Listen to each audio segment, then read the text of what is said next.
Kyle's back is flat against concrete, and the world above him is nothing but rust, oil lines, and the undercarriage of a 2002 Ford F-350 with a 7.3-liter power-stroke diesel that has more life left in it than his marriage. He's grinding a socket wrench against a bolt that stripped out 2 weeks ago. He knows it's stripped. He can feel the metal teeth skating over nothing, biting air, accomplishing zero. But he keeps turning it anyway because if he stops, he has to go inside. And inside is a whole different kind of broken.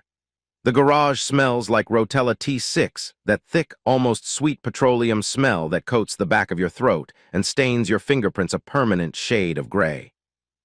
To Kyle, it smells like sanctuary. Every tool on the pegboard is outlined in black marker. Every socket has a home. Out here, things make sense. Torque specs don't lie. Gaskets don't cheat. A bolt is either tight or it isn't, and when it's stripped, at least you know exactly what went wrong. He reaches up to adjust the trouble light clip to the frame rail, and his thumb catches the edge of a rusted bracket.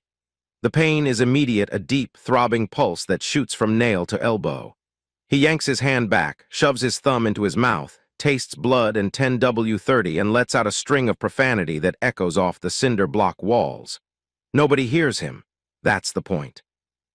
Inside the house, the television is blaring. Some reality show where people scream at each other over things that don't matter.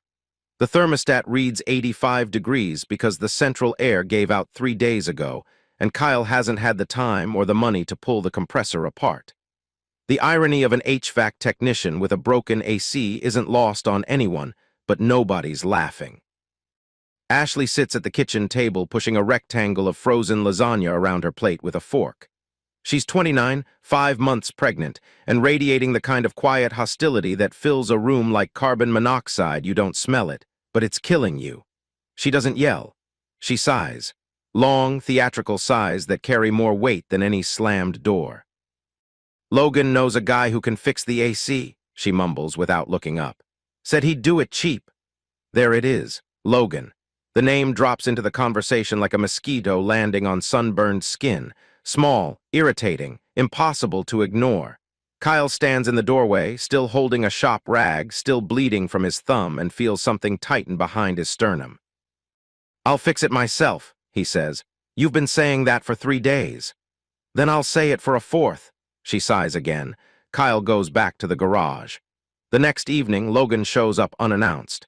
He pulls into the driveway in a leased BMW 3 Series white, tinted windows, the interior reeking of vanilla vape juice that hits you from 6 feet away.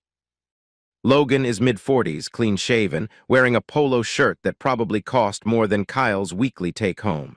He sells commercial real estate, or at least he says he does. Kyle has never actually seen him close a deal. But Logan always has cash, always has opinions, and always has that smile, the kind of smile that says, I know something you don't. Still driving the dinosaur, huh? Logan nods at the F-350 in the garage, the same way you'd nod at a dead animal on the highway. Polite but dismissive. Kyle looks at his own hands, grease packed under every fingernail, knuckles scarred from a decade of wrestling with ductwork and compressors in crawl spaces and attics across the South Bay. He scrubs them every night with Go Joe and a nail brush, and they still look like they belong to someone who lost a fight with an engine block. Logan's hands are clean, his nails are trimmed, he probably moisturizes. She runs fine, Kyle says about the truck, and it comes out defensive, which he hates. Hey, no judgment, brother. Logan claps him on the shoulder. Classics are classics. Kyle doesn't remember inviting him inside, but somehow Logan ends up on the couch with a cold beer while Kyle stands in his own kitchen feeling like a guest. Ashley laughs at something Logan says, a real laugh, not the tired exhale she gives Kyle. It's a small thing, but small things pile up like rust. You don't notice until the frame is compromised. Logan leaves around 9. His taillights disappear down the block, and the vanilla smell lingers in the living room like a ghost that won't move on. That night, Kyle finds Ashley crying in the bathroom. Not the performative kind, this looks raw. Red eyes, wet face, sitting on the tile floor with her back against the tub. She's holding her phone like it just told her someone died. What happened? The bank, she whispers. Kyle, the bank is going to foreclose. We're behind on everything. The medical bills from the ER visit, I didn't want to tell you because I know you're already. How much? 15,000. The number lands like a cinder block on his chest. 15,000. He makes 22 an hour. After taxes, insurance, and the mortgage, there's barely enough left for groceries and gas. 15,000 might as well be 15 million. How did it get this bad? He asks, but his voice is flat. He already knows the answer he's going to accept. He wasn't paying attention.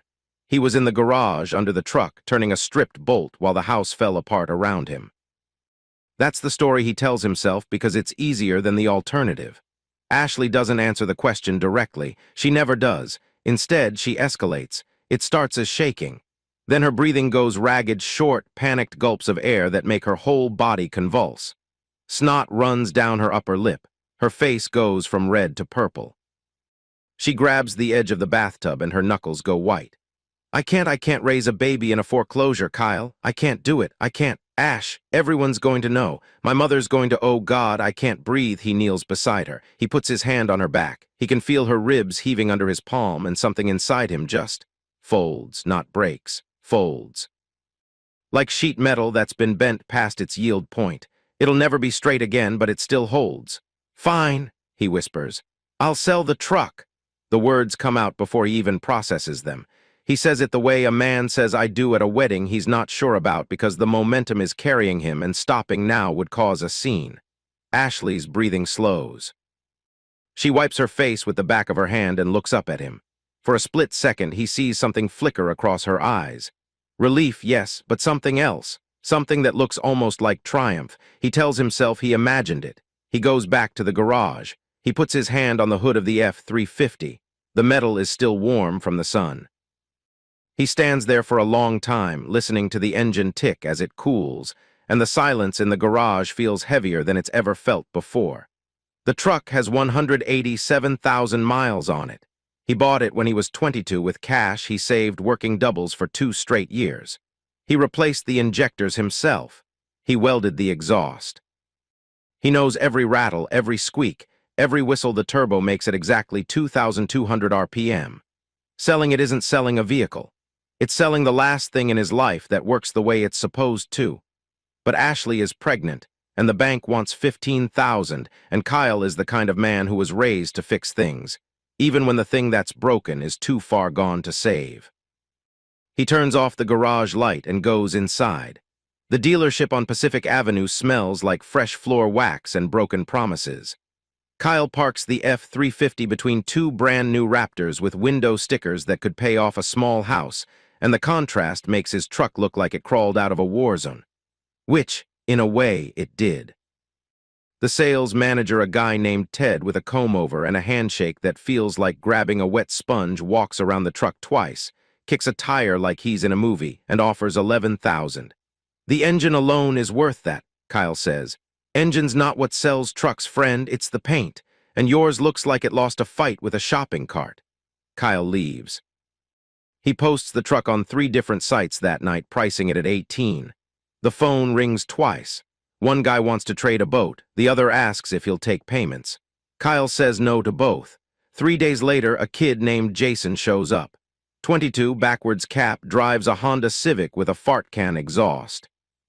He's got 16,000 in cash, actual rubber-banded cash, and the kind of excitement in his eyes that Kyle recognizes because he had it once. Jason is going to do a lift kit, swap the wheels, maybe straight pipe it. Can I start her up? Jason asks. Kyle hands over the key. Jason cranks the ignition cold, no glow plug weight, no warm-up, just twists and fires. The 7.3 roars to life, and the sound physically hurts Kyle. It's the sound of something that trusted him being handed over to someone who doesn't deserve it. Deal, Jason says. They shake hands. Kyle counts the cash twice and signs the title with a pen that skips on the 3rd letter of his last name. Jason drives away, and the garage is quiet in a way it has never been quiet before. Not peaceful quiet, amputated quiet, the kind of silence where something used to live. Kyle reaches into his pocket for his keys. They aren't there. Of course they aren't. He just sold the only vehicle they go to. His hand closes around nothing, and the phantom sensation of the key ring the weight of it. The jingle makes his throat tighten. He takes the bus home. The 205 line, Long Beach Transit. The bus smells like urine and industrial disinfectant, and the seats are that slick plastic that sticks to your skin in the heat. A woman across the aisle is arguing with someone on speakerphone in a language Kyle doesn't recognize. A teenager in the back is playing music without headphones. Kyle sits with his hands on his knees and stares at the floor and feels more naked than he's ever felt in his life. That evening, he goes out to the garage to clean the empty space where the truck used to sit. He sweeps the oil-stained concrete. He picks up a few stray bolts and drops them into a coffee can. And behind the workbench, wedged between the wall and the leg, he finds a crumpled parking stub. The Commerce Casino. Last Tuesday, 2:14 p.m. Kyle stares at it for a long time. Ashley doesn't drive. She never got her license, one of those things she always meant to do and never did. So someone drove her there, or someone was there and left their stub in Kyle's garage. He puts the stub in his back pocket and says nothing. He doesn't confront her. He knows he should. A braver man would walk inside and put the stub on the table and say, "Explain this." But Kyle is not a brave man tonight. Tonight he's a man who just sold his truck and found a casino stub and doesn't have enough energy left to pull the pin on another grenade. Instead, he drives Caleb's borrowed sedan to a dive bar on Gaffey Street called The Anchor. The place is dark, sticky, and smells like spilled Budweiser and decades of regret. The bartender is a woman named Rosa who has a face tattoo and doesn't ask questions. Kyle orders whiskey, then another, then a third. Around 11, he calls Caleb. Caleb is 65, retired longshoreman, the closest thing Kyle has to a father since his own dad disappeared into a bottle of Jim Beam and a Greyhound bus ticket to nowhere when Kyle was 14. Caleb taught him how to weld. Caleb taught him that a man's hands should always be useful. Caleb picks up on the second ring because Caleb always picks up. "I sold it, Caleb." Kyle's voice is thick. "I sold the truck. I feel like I sold my balls." There's a pause. Kyle can hear a baseball game on TV in the background. Then Caleb's voice, gravel and cigarettes. "Go home, idiot." "I'm serious, man. I heard you. Go home, sleep it off. Call me tomorrow when you're not crying into cheap whiskey like a teenager." Kyle hangs up. He pays his tab. He tips Rosa $5 he can't afford and walks out into the parking lot, where the summer air is thick and warm and tastes like salt from the harbor. He stumbles home. Ashley is asleep on the couch with the TV still on some cooking show where a British man yells at people about risotto. Kyle stands over her for a moment, watching her breathe, and feels something he can't name. Not love. Not hate, something in between that has no word in English. He goes to the garage. He takes the cash, all 16,000 minus what he spent at the bar, and puts it in an empty Folgers coffee can on the top shelf behind the air filters. Not the bank. The bank can be accessed. The bank can be drained. The coffee can is analog. The coffee can is his. The next morning, Ashley asks about the money. "Bank put a 3-day hold on the check," Kyle lies. He watches her face the way a mechanic watches a pressure gauge. He's looking for the spike. She doesn't look annoyed. She doesn't roll her eyes or huff about bureaucracy the way a normal person would. She looks terrified. Her pupils dilate. Her hand goes to her phone. She turns away too quickly. That's when Kyle knows. He doesn't know what exactly, but he knows the equation he's been solving has more variables than he thought, and none of them add up to 15,000 in medical bills. He goes to work.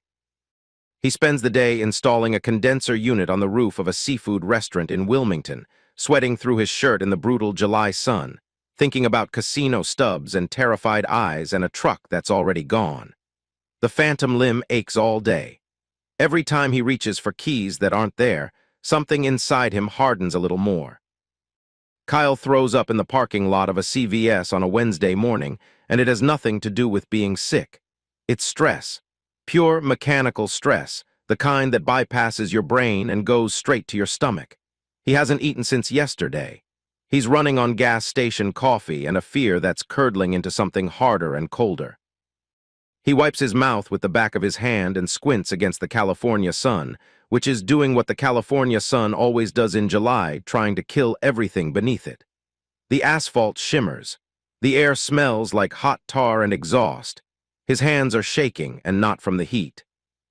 Here's what happened. Last night around 2 in the morning, while Ashley slept and the house was silent except for the ticking of the kitchen clock and the drip of the faucet he still hasn't fixed, Kyle picked up her iPad from the nightstand.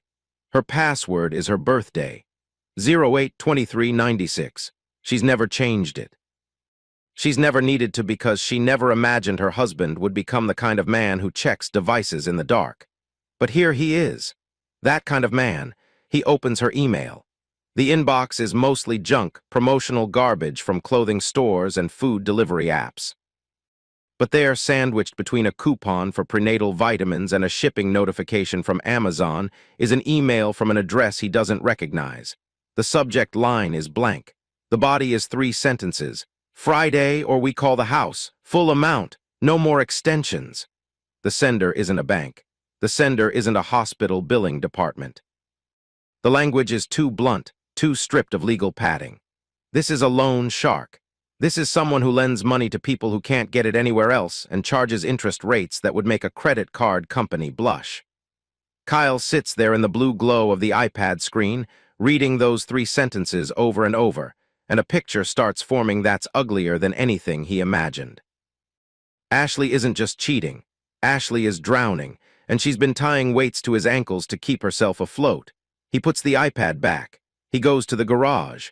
He sits in the dark for an hour, listening to the neighborhood, a dog barking, a car alarm cycling through its tones, the distant hum of the port cranes working the night shift. By the time the sun comes up, he has a plan. It's not a good plan. It's not a clean plan, but it's a plan. The next morning, he takes $1,500 from the coffee can. Peeling those bills off the stack feels like performing surgery on himself without anesthesia. That's his money. Truck money. Blood money, really, paid in years of sweat and diesel exhaust and frozen fingers on winter rooftops. And now he's spending it to prove something he already knows but needs on paper. He drives to a lab in Torrance, a chain paternity testing place in a strip mall between a nail salon and a tax preparer. The woman behind the counter has acrylic nails so long Kyle wonders how she types. She explains the process. 2 samples, one from the mother, one from the alleged father. Results in 3 to 5 business days. Rush processing is extra. Rush, Kyle says. He doesn't hesitate. Every day the clock runs is another day his guts dissolve. The hard part is getting Ashley's sample without her knowing why. He drives home, and on the way he assembles a lie. It's crude, but it'll work because Ashley isn't paying attention to him anymore. He's wallpaper. He's furniture. He's the guy who pays bills and fixes things, and you don't watch wallpaper carefully. Life insurance, he tells her over lunch. My company is offering a new policy. They need a basic health screening for both of us since you're my beneficiary. Blood draw, quick appointment, in and out. Ashley looks up from her phone. When? Tomorrow morning. I already made the appointment. Fine. That's it. No questions about which company, which policy, what coverage. Just fine. Because she doesn't care about the details of Kyle's life. She cares about the money his life produces. The next morning, he drives her to the clinic in the rental car, a silver Prius that makes him feel like he's piloting a shopping cart. The seats are too low. The steering wheel is too small. Everything about it feels temporary and disposable, which, he realizes, is exactly how Ashley sees him. His hands are shaking when he parks. Not a little tremor, a full, visible vibration that makes the keys rattle as he pulls them from the ignition. He reaches for the door handle and drops them. They hit the floorboard with a tinny clatter, and he has to bend sideways in the cramped seat to fish them out from under the brake pedal. Ashley watches him fumble. Get it together, Kyle. 4 words. Delivered with the flat impatience of someone watching a stranger struggle with a vending machine. Not concern, not affection, just irritation at the inconvenience of his emotions. He gets it together. They go inside. The clinic is cold, sterile, lit by fluorescents that make everyone look like they're already dead. A nurse takes their samples. Ashley doesn't flinch. Kyle watches the vial fill with her blood and thinks about all the things that blood is about to reveal. They leave. They don't talk in the car. The radio fills the silence with a classic rock station playing something by Fleetwood Mac, which feels like the universe making a joke at his expense. And then on the 110 northbound, just past the Harbor Gateway exit, the Prius gets a flat tire. Because of course it does. The car lurches. The steering wheel jerks right. Kyle wrestles it onto the shoulder, gravel pinging the undercarriage, and they come to a stop with the hazard lights clicking like a metronome counting down to something. He gets out. The right rear tire is shredded, not just flat, destroyed. He opens the trunk and finds the spare. It's not a spare, it's a joke. A compact temporary tire the size of a dinner plate, and the jack that comes with it looks like it was designed for a toy box, not a vehicle. Kyle kneels on the shoulder of the freeway. Trucks blast past at 70 miles an hour, each one rocking the Prius on its springs. The asphalt is hot enough to burn through his jeans. The lug wrench is too short for leverage, and the first nut is cross-threaded, and every time he pulls on it, his knuckles slam into the wheel well and skin peels off like he's grating cheese. He gets 3 nuts off. The fourth won't move. He pulls harder. His hands are slick with sweat and blood, and the rubber grip of the wrench keeps slipping. Inside the car, Ashley is on her phone, not even watching, not even pretending to care. And that's when Kyle sits down on the gravel shoulder of the 110 freeway, leans his back against the bumper of a rented Prius and cries. Not about the baby. Not about Ashley. Not about the casino stub or the loan shark email or the $1,500 he just spent proving what his gut already told him. He cries about the tire. He cries because he's a man who has fixed 10,000 things in his life and he can't change a flat with these pathetic toy-sized tools on the side of a highway in 90-degree heat. The tears last about 45 seconds. Then he wipes his face, stands up, and stomps on the wrench with his boot heel. The nut breaks free. He finishes the job in 6 minutes, throws the shredded tire in the trunk, and gets back in the car. Took long enough, Ashley says. He drives. The compact spare has a speed limit of 50 miles per hour. Cars honk. Ashley sighs. Kyle watches the road and says nothing, and the distance between them grows with every mile until it feels like they're in different vehicles on different highways, heading to completely different versions of the rest of their lives. Back at the clinic, the samples are packed in insulated containers with biohazard labels. They get loaded onto a FedEx truck bound for a lab somewhere in the Midwest. The clock starts ticking, 3 to 5 business days. Kyle counts them like a man on death row counting meals. He goes to work, he crawls through attics, he braces ductwork, he sweats, he bleeds. He comes home and Ashley is on the couch, and they orbit each other like planets that lost their gravitational pull close enough to see, too far to touch. The waiting is the worst part. Because during the waiting, there's still a version of reality where he's wrong, where the casino stub belongs to someone else, where the email is a mistake, where the baby is his and Ashley loves him and the stripped bolt in the garage just needs a little more torque. He knows better, but knowing and accepting are 2 different wrenches, and only one of them fits. The kitchen faucet has been dripping for 11 days. Kyle counted.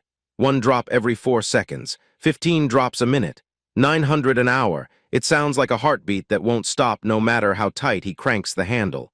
He's an HVAC tech, not a plumber, but he could fix it in 20 minutes with a 40-cent washer. He doesn't. He lets it drip because the sound gives him something to focus on at 3 in the morning when the house is dark and his brain won't shut off, and the ceiling fan wobbles overhead like it's 1 screw away from decapitating him. 3 days after the clinic visit, the kitchen sink backs up. Not a slow drain. A full, catastrophic blockage. Black water rises from the disposal like something from a sewer-themed horror movie, thick, chunky, smelling like a combination of rotting food and standing water that's been stagnant since the Eisenhower administration. It overflows onto the counter, drips onto the floor, and starts creeping toward the baseboard. Kyle is on his knees in the muck, elbow deep in the cabinet under the sink, wrestling with a corroded P-trap that's fused itself together with years of grease and neglect. His shirt is soaked. His jeans are soaked. There's something that might be black mold on his forearm. The wrench slips and his knuckles crack against the garbage disposal housing, and he says a word that would get him fired if he said it on a job site. That's when the doorbell rings. Ashley yells from the bedroom, "Can you get that?" He pulls himself out from under the sink. He's dripping. His hands are coated in a film of black grime that looks like it belongs on the floor of a mechanic's pit. He opens the front door and there's a courier young guy, clean uniform, holding a clipboard and a gray envelope. "Sign here." Kyle takes the pen. His fingers leave black smudges on the clipboard, on the pen, on the edge of the envelope. The courier glances at his hands and takes a small step back, the way people do when they see something they don't want to touch. Kyle signs. The courier leaves. The envelope sits in Kyle's filthy hands like a verdict. He doesn't open it inside. He walks through the house, past Ashley, past the overflowing sink, past the dripping faucet, and out the back door into the garage. He closes the door behind him. The garage is hot and airless and still smells faintly of Rotella T6, even though the truck that used it is gone. He sits on the upturned 5-gallon bucket that used to serve as his stool when he worked under the F-350. He holds the envelope. It's light. He expected it to be heavier. He expected something this important to have weight, like a judge's gavel or a casket lid. But it's just paper in a paper sleeve, and it weighs almost nothing. He tears it open.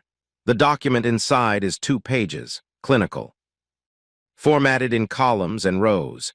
There are numbers and percentages and terms like allelic frequency and combined paternity index that he doesn't fully understand. But at the bottom in a box with a bold border are 4 words and a number that require no medical degree to interpret. Probability of paternity, 0%. Kyle reads it twice, 3 times. He reads it the way you reread a text message that says someone you love is dead, not because you didn't understand, but because your brain is trying to find the version where it says something else. 0%. Not unlikely, not improbable.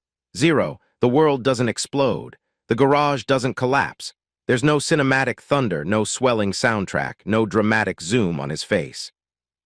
There's just Kyle sitting on a bucket, holding a piece of paper, listening to a fly buzz against the window. The fly hits the glass, bounces off, circles, and hits it again. Over and over, trapped in a space it can see out of but can't escape. He feels something he didn't expect, relief. Cold, clean, sharp, like the first breath of air after being held underwater. He isn't crazy. He isn't paranoid. He isn't the suspicious, jealous husband Ashley's sighs have been accusing him of being for months. The numbers don't lie. The numbers are not emotional. The numbers are a stripped bolt that finally came free, and the thread pattern tells the whole story. He stands up. He folds the paper. He puts it in the inside pocket of his work jacket hanging on the wall hook. Then he walks back into the house. Ashley is standing in the kitchen, looking at the sink disaster with her arms crossed and her face pinched in that specific expression of disgusted helplessness she's perfected over the past year. She turns when she hears him. "Is the sink fixed?" Kyle looks at her. He looks right through her, past the eyes, past the face, past the performance of a wife waiting for her husband to solve another problem. He sees the loan shark email, the casino stub, the 0%, the whole rotten architecture of the thing she built, and he feels something shift inside him like a transmission clicking from one gear into another. "Yeah," he says. "It's clear now." Ashley nods and goes back to her phone. She doesn't notice the subtext. She doesn't notice the stillness in his voice or the way his eyes have changed from tired to calculated. She doesn't notice because she stopped looking at him a long time ago. Kyle goes back to the garage. He doesn't cry. He doesn't break anything. He picks up his socket set and starts organizing, tens on the left. Metrics on the right, deep wells separated from shallow. He moves slowly, deliberately, clicking each socket into its rail with a clean metallic snap. Clink, clink, clink. The rhythm steadies his pulse. It quiets the noise, every socket in its place, every wrench accounted for. He isn't a husband anymore. That job just got eliminated. He's something else now. He's an operator, a man with a task, a set of tools, and a clear objective. Emotions are debris. You sweep them into the corner and deal with them after the job is done. The organizing takes 2 hours. When he's finished, the pegboard is immaculate, every outline filled, every drawer sorted. It looks like a photograph in a tool catalog, and it is the most control Kyle has felt in months. He goes inside. Ashley is asleep. The faucet is still dripping. The sink is still clogged. The house is still 83 degrees, but Kyle doesn't see any of it anymore. He's past it. He's on the other side of something, and there's no going back. At 11 p.m., he sits on the back porch with a prepaid phone he bought at a 7-Eleven on his lunch break. He dials a number his coworker Danny gave him 6 months ago when Danny went through his own divorce and said, "If you ever need someone cheap and mean, call this woman." Her name is Jessica. She picks up on the 4th ring. He can hear a television in the background and what sounds like a blender. "Jessica, my name is Kyle. Danny Reeves gave me your number. I need to file. But first, I need to know how to hurt them. Legally. There's a pause. The blender stops. Them, she asks. My wife and the guy she's been. He stops, swallows, starts again. The guy who got her pregnant. Another pause. Then Jessica's voice, flat and professional and completely without sympathy, which is exactly what Kyle needs right now. Come to my office tomorrow. Bring everything you have. Don't tell her. Don't tell anyone. And Kyle? Yeah. Stop organizing your garage and start organizing your evidence. You're in a war now. Act like it. She hangs up. Kyle stares at the phone for a long time. The screen goes dark. The porch light flickers. Somewhere in the neighborhood, a dog is barking at nothing, and the faucet inside is still dripping, and the fly in the garage is still hitting the window, and the world keeps turning the way it always does, indifferent to the men who are breaking, and the women who broke them, and the children who will be born into the wreckage. Kyle lights a cigarette he bummed from Danny 3 weeks ago and has been carrying in his shirt pocket like a talisman. The smoke burns his lungs. He coughs. He smokes it anyway. Tomorrow he starts fighting. But tonight he sits in the dark and listens to the dripping and the barking and the distant hum of the port, and he lets himself feel the full, staggering weight of 0%, the number that destroyed everything, and somehow set him free. Jessica Rourke's office sits between a vape shop and a place that cashes checks for a percentage that should be criminal. The sign on her door says ROARK Family Law in peelan stick letters, and the R is crooked. The parking lot has 3 spaces. One belongs to a dumpster that never gets emptied. Kyle parks Caleb's borrowed sedan he called in the favor early, couldn't stomach another bus ride, and walks in through a door that sticks on the frame. The waiting room is 2 plastic chairs and a fake ficus tree covered in dust. The receptionist's desk is empty. A handwritten sign taped to a bell reads, "Ring and wait." He rings. He waits. Jessica appears from the back office trailing a cloud of menthol smoke that hits Kyle like a wall. She's mid-50s, short gray hair, reading glasses on a chain around her neck, and she's holding a cigarette in one hand and a manila folder in the other. She looks like a woman who has heard every ugly story a marriage can produce and stopped being surprised somewhere around story number 200. Kyle? Yeah. Come on back. Don't touch the ficus, it has a spider. Her office is small, cluttered, and smells like an ashtray married a filing cabinet. Stacks of paper cover every surface. A window unit AC rattles in the wall, barely winning its fight against the July heat. Jessica drops into a cracked leather chair behind her desk, takes a long pull on her cigarette, and looks at Kyle the way a mechanic looks at a car that just got towed in. So, Danny says you're in a mess. Danny doesn't know the half of it. Then give me the whole of it. Start from the part where you stopped being stupid. Kyle talks. He lays it out: the truck money, the casino stub, the loan shark email, the paternity test. He keeps it flat, clinical, like he's reading a diagnostic code off a scanner. When he's done, Jessica stubs out her cigarette in a coffee mug that says World's OKAYSD Lawyer. You have the DNA results on you? He pulls the folded paper from his jacket. She reads it in 3 seconds. 0%. Good. That's a grenade, Kyle. But here's the thing about grenades. She lights another cigarette. You pull the pin at the wrong time, it blows up in your hand. What do you mean? I mean you're the legal father. Your name is on that birth certificate the second she delivers unless you challenge paternity before the birth. California law. Doesn't matter what the DNA says if you miss the window. Kyle feels the chair get harder underneath him. How long do I have? When is she due? October. So you've got roughly 4 months to file a paternity action and get a court order. That's the easy part. She leans forward. The hard part is everything else. You said they've been draining your accounts? Small amounts. I didn't notice until you started paying attention. Right, I need bank statements. Every account you share. Credit cards, savings, checking.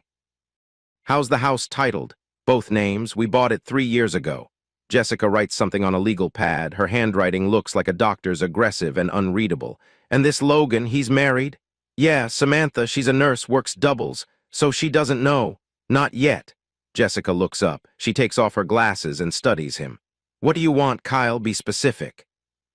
Because I want to hurt them is an emotion, not a legal strategy. Kyle thinks about it. For the first time since the garage, he actually thinks about what the endgame looks like. I want out. No child support for a kid that isn't mine. I want Ashley off the house. And I want Logan's wife to know what he's been doing while she's pulling 16-hour shifts. The first two I can do. The third one is your business, not mine. But I'll say this, she points the cigarette at him. An angry spouse is a useful ally in a fraud case. If Samantha finds out Logan has been gambling with their money too, she becomes a witness, not just a victim. That's leverage. How much is all this going to cost me? 3,000 retainer, more if it goes to trial. Kyle's stomach drops. The coffee can has 14,500 left after the paternity test. The house needs the mortgage paid. He's got a job, but HVAC money doesn't stretch that far in a two-front war. I'll get it to you. Get it to me fast. And Kyle, start building a paper trail, screenshots, bank records, texts, anything you can grab before she realizes you're awake. Because right now you have the only advantage that matters in a divorce. What's that? She still thinks you're an idiot. Kyle drives home. The sedan smells like wet dog and old upholstery, and the power steering whines on left turns. But it moves, and right now that's enough. That night he waits. Ashley falls asleep on the couch around 10. She's been sleeping there most nights now, the bedroom too hot without the AC. Kyle sits in the dark kitchen, listening to her breathing even out, then picks up her iPad. Her password is still her birthday. She hasn't changed it. Probably never will, because it hasn't occurred to her that Kyle might be someone worth hiding things from. He opens her banking app. The checking account they share shows a pattern that makes his jaw tighten. Small withdrawals, 200 here, 300 there, always at ATMs near the Commerce Casino or in Gardena, going back months. Some weeks there are 4 or 5 hits. The balance is almost nothing. He screenshots everything, sends the images to his prepaid phone. Deletes the sent messages from her device. Then he opens her texts. Logan's thread is long. Kyle doesn't read the personal messages. He doesn't need to, and frankly, he doesn't want to. But he finds what he's looking for, money conversations. Logan asking Ashley to pull 500. Ashley confirming she moved money from savings. Logan saying the bookie gave them 1 more week. Ashley replying with a string of panicked emojis and the words, "Kyle doesn't suspect anything. He's too busy with the truck." That was sent 3 weeks ago, when the truck still existed. When Kyle was still the idiot under the car, turning a stripped bolt. He screenshots it. He puts the iPad back. He goes to the garage and sits in the dark for a while, and the anger is there, but it's different now. It's not the hot, messy anger from the freeway shoulder. It's cold, mechanical, a tool he can use. 2 days later, Logan drops by. Because Logan always drops by. He walks in without knocking, just opens the screen door and calls out, "Anybody home?" like he owns the place. Kyle is in the kitchen. He's been waiting. He grabs 2 beers from the fridge that's been running warm for a week because the condenser fan is dying and Kyle hasn't fixed it, on purpose. "Hey, brother." Logan takes the beer, twists the cap, takes a sip and immediately grimaces. "This is warm, man. Fridge is acting up, sorry about that."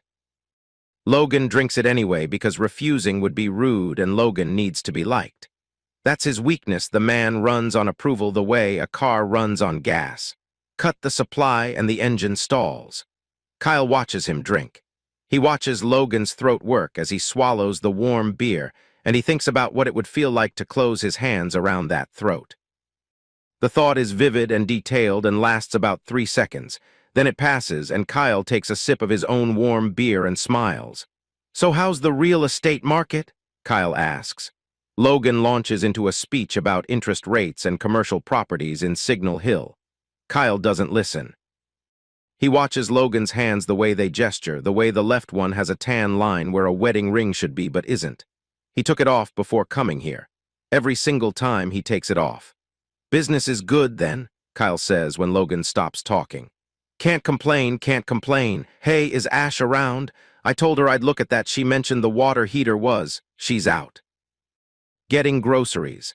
Kyle pauses, lets the silence sit. "Hey, actually, I've been wanting to do something, kind of a thank you thing." "For what?" "You've been helping us out a lot, the AC guy, the water heater, advice. I want to throw a little barbecue, Saturday after next. Nothing fancy, just burgers, beers, a few people." Logan shrugs. "Sure, man, sounds great." "Cool, I'll invite Samantha, too." I haven't seen her in forever. The temperature in the room shifts. It's subtle. Logan doesn't flinch or stammer. He's better than that. but his grip tightens on the beer bottle by about a millimeter and his eyes do a quick sweep of Kyle's face looking for the trap. Sam's been working a lot, Logan says carefully. Might be hard for her to. I'll send her an invite. If she can make it, great. If not, no big deal. Yeah, sure, that be sure. Kyle smiles. Logan smiles. Two men smiling at each other in a hot kitchen, drinking warm beer, and one of them has no idea he's standing on a trapdoor. That evening, Ashley comes home in a good mood. She's carrying a plastic bag from the dollar store and smiling a real smile, the kind Kyle hasn't seen in months. I paid the electric bill, she announces, dropping the bag on the counter. We were 2 months behind, but I caught it up. She's lying. Kyle knows she's lying because he looked at the electric bill online yesterday and it's 3 months overdue, not 2, and no payment has posted. But he nods. That's great, Ash, really. Hey, I told Logan we should do a barbecue, kind of a celebration, get some people over. Oh, yeah, that could be fun. I was thinking we invite Samantha too. I feel bad she's always working.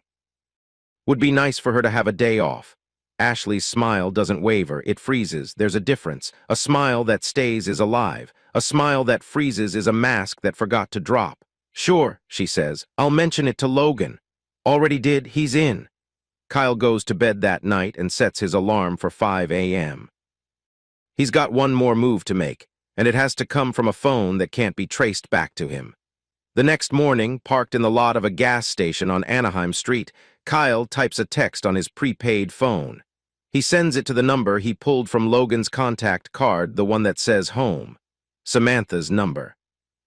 The message is simple. Ask your husband about the $10,000 he owes the Commerce Casino, and ask him where he goes on Tuesday afternoons. He hits send. He watches the little blue bar fill. Delivered. He pulls the SIM card, snaps it, and drops the pieces in a storm drain. Somewhere in Lakewood, a phone buzzes on a nightstand. Samantha picks it up, reads it, and stares at the ceiling for a long time. The bomb is under the table. Now Kyle just has to set the timer. 11 days before the barbecue. The house thermostat reads 89 degrees. Ashley stands in the hallway, phone in hand, sweat beading on her upper lip.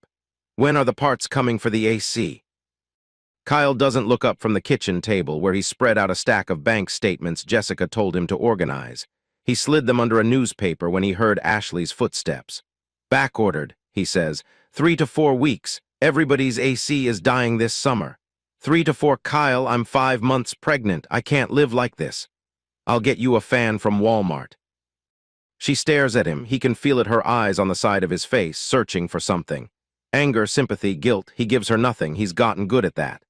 Logan said, Logan's not an HVAC tech, Ash, I am. It's backordered. She walks away. Kyle hears the bedroom door close. He goes back to the bank statements. The AC is not backordered. The AC needs a $40 capacitor that Kyle has in his tool bag at work. He could fix it in 20 minutes.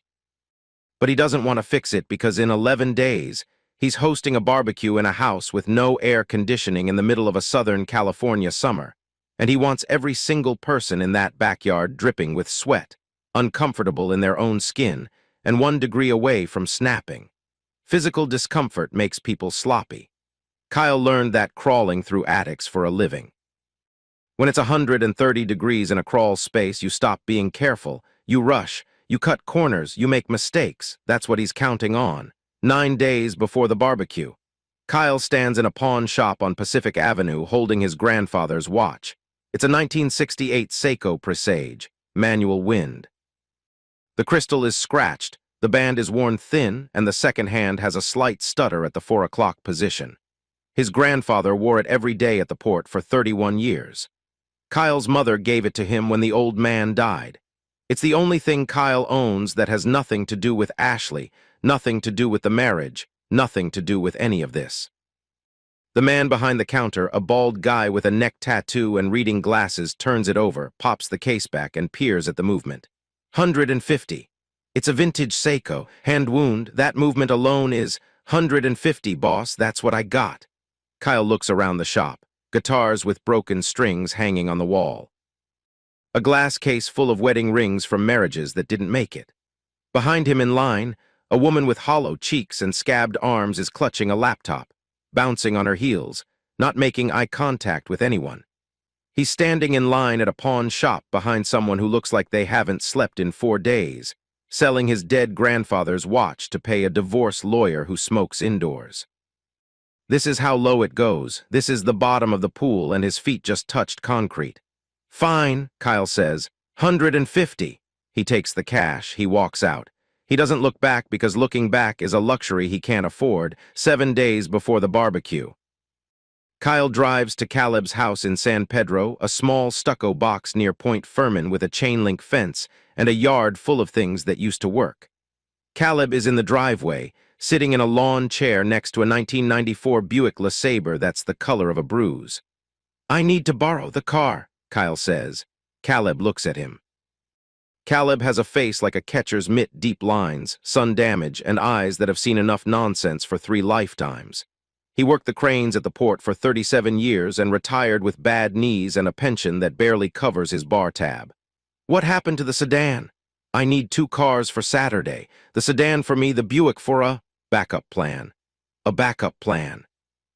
Caleb takes a sip of something brown from a glass that isn't clean. "You going to tell me what's going on, or am I just the guy who loans you things?" Kyle sits down on an overturned bucket. He's quiet for a minute. The neighborhood sounds fill the space, a lawnmower somewhere, a dog, the distant bass thump of a car stereo. "Ash's baby isn't mine." Caleb doesn't react.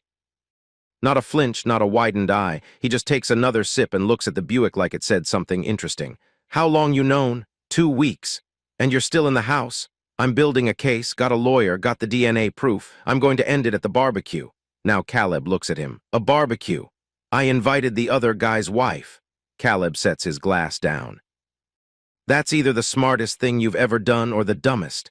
I'll let you know which one after it goes sideways." He reaches into his pocket and pulls out a keyring with a single key and a bottle opener attached. "She smells like wet dog. The Buick, not the wife. The wife smelled like lavender. She's been dead 11 years and I still can't get the dog's smell out of that car." "Matches my life," Kyle says. Caleb almost smiles, almost. "Get out of here," and Kyle, "Yeah. Don't hit anyone at this barbecue. You hit someone, you catch a charge. You catch a charge, the judge stops caring about DNA. You understand?" "I understand." "You don't, but you will." Kyle takes the Buick key and drives home. The car pulls to the left, the radio only picks up AM, and the driver's seat has a spring that pokes through the upholstery if you sit too far back. But it runs. And right now, that's enough. 5 days before the barbecue. Kyle needs to confirm that Samantha is coming. He can't contact her directly. The anonymous text was a one-time move, and any follow-up would look suspicious. So he does the next best thing. He calls Logan. "Hey man, Saturday's coming up. You and Sam confirmed?" A pause. Kyle can hear traffic in the background. Logan is in his car. "Yeah, about that. Sam's been. She's been in a weird mood lately. I'm not sure tell her we're grilling tri-tip. I'm doing that dry rub she liked at the 4th of July thing 2 years ago. I don't know if Logan, it's a barbecue. Bring your wife. It'll be good for her. She works too hard." Another pause, longer this time. Kyle can practically hear Logan calculating, weighing the risk of Samantha showing up against the suspicion of refusing. "Yeah, okay, I'll talk to her." "Great, 3 o'clock. Tell her to wear something comfortable. It's going to be hot." Kyle hangs up and marks the calendar on the fridge. Saturday, 3 p.m. He circles it twice with a red marker. That night is the hardest. Kyle lies in bed. The sheets are damp from sweat. The house is an oven, and the box fan Ashley bought from Walmart is just pushing hot air from one side of the room to the other. Ashley is next to him. She shifts in her sleep, murmurs something, and then rolls toward him. Her arm drapes across his chest. Her fingers curl against his shoulder. He stops breathing. Her skin against his feels wrong. Not temperature wrong, something deeper. A cellular rejection, like his body knows what his mouth hasn't said yet. Every point of contact between them burns, not with heat. With the knowledge of what she's done. Every night she lay next to him, she was someone else's. Every time she touched him, her hands had already been somewhere they didn't belong. She presses closer. Her belly, round and firm with another man's child, pushes against his side. Kyle stares at the ceiling. A water stain shaped like nothing in particular spreads across the plaster above him. He could say it now. He could roll over, turn on the light, and say, "I know everything." He could end it tonight in this bed, in this heat, and be done. No barbecue, no performance, just the truth, ugly and immediate. But that would only hurt Ashley. And Kyle wants to hurt Logan too. He wants Logan's wife to see it. He wants the whole thing laid open like an engine block on a shop table, every cracked gasket, every worn bearing, every failure visible and undeniable. So he pretends to sleep. He matches his breathing to hers. He lies perfectly still while her arm rests across his chest, and he counts the hours until Saturday the way a man in a foxhole counts the hours until dawn. At some point, Ashley whispers in her sleep. Kyle can't make out the word. He doesn't try. The box fan rattles. The house creaks. The water stain on the ceiling grows imperceptibly larger. 4 days. Saturday, 3 p.m., 95 degrees with humidity that makes the air feel like you're breathing through a wet towel. The kind of day where the sky is white instead of blue and the sun doesn't shine so much as it presses down on everything like a hot iron. Kyle stands at the grill. Charcoal, not propane, he wants the smoke, the mess, the primal theater of it. Tri-tip sizzles on the grate. Flies have already found the potato salad sitting on the folding table, and Kyle doesn't cover it. Let it get ugly. Let everything today be exactly as ugly as it actually is. The backyard is small. Concrete patio, dead grass, a wooden fence that's leaning inward on the east side. Kyle set out a cooler of beer, a folding table with paper plates and plastic cups, and 4 lawn chairs that don't match. It looks like exactly what it is, a cheap barbecue thrown together by a man who can't afford better. There is no pretending here, not anymore. Ashley comes out wearing a yellow sundress that doesn't fit right across her belly. She's done her makeup. She's smiling. She's performing the role of wife hosting a party with the same commitment she performs everything else, just enough effort to pass at a distance, not enough to hold up under scrutiny. "Looks good, babe," she says, eyeing the grill. Kyle turns the tri-tip with a pair of tongs. "Thanks. Did you get ice?" "In the cooler." "Is there enough?" "There's enough." She hovers for a second, sensing something in his tone, a flatness, a distance, but decides not to chase it. She goes back inside to check her phone. Kyle watches her disappear through the sliding glass door and feels something he hasn't felt in weeks. Anticipation. Not the anxious kind, the predatory kind. The kind a man feels when the wrench finally fits the bolt and all that's left is to turn it. He's not proud of it, but he doesn't fight it either. Logan arrives at 3:15. Alone. He pulls up in the BMW, parks on the street instead of the driveway, and walks in through the side gate like he's trying not to be noticed. He's wearing a linen shirt, untucked, sleeves rolled. He looks good. He always looks good. But today there's something off, a tightness around his eyes, a way he keeps touching his phone in his pocket every few seconds. "Hey, brother." Logan's smile is wide, but it doesn't reach his eyes.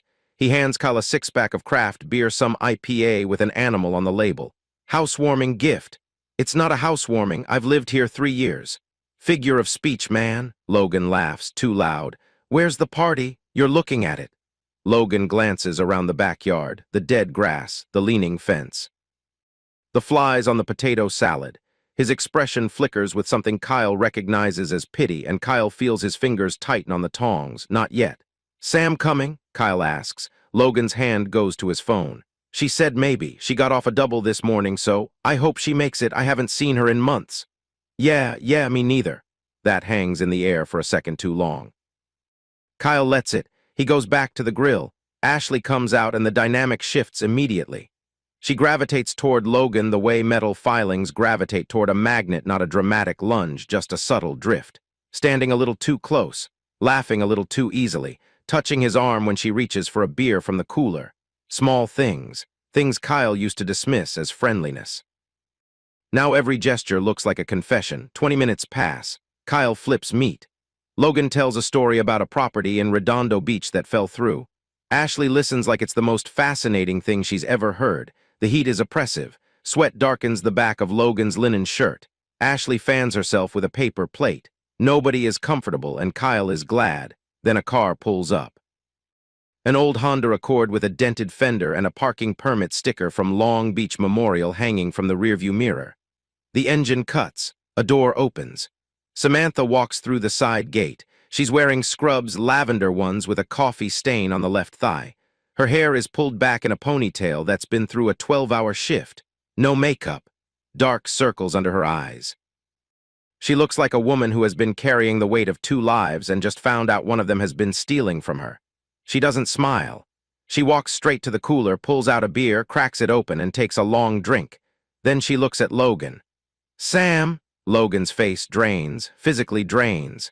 The blood leaves his cheeks like someone pulled a plug. "I thought you were sleeping today. You said, changed my mind." "But when did you?" "Kyle invited me." She takes another sip. "That okay? Of course, that's yeah, great." Logan is stammering. It's beautiful.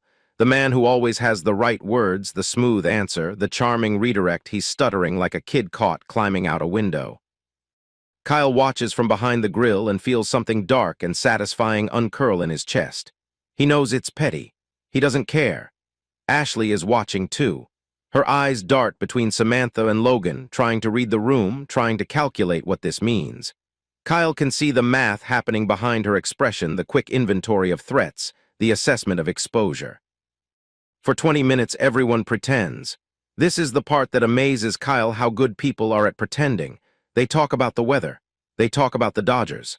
Logan and Samantha stand on opposite sides of the patio like magnets with the same charge. Ashley stays near the food table, picking at chips she doesn't eat, checking her phone under the table. Then Ashley corners Kyle by the cooler. She steps close enough that he can smell her perfume, that sickly sweet vanilla that used to make him lean in and now makes his stomach turn. She speaks low, urgent, through a smile that's pasted on for the audience. "Kyle, I need the money." "What money?" "Don't play dumb. The truck money. It's been 3 weeks." "The bank doesn't hold. I told you there was a problem with the Kyle." Her voice drops lower, her smile tightens. The doctor needs a deposit for the delivery. If we don't put down," she stops. Kyle watches her rewind the sentence in her head. She said not our doctor, not the hospital. She said and then course corrected, but the slip is out, hanging in the humid air between them. "You're what?" Kyle asks, and his voice is genuinely calm because he already knows the answer. Our doctor, I misspoke." "Yeah, you did." She searches his face. He gives her nothing. She takes a beer and walks away, and Kyle can see her hand shaking as she pops the tab. The afternoon crawls. The heat gets worse. The ice in the cooler melts into lukewarm water. The flies multiply.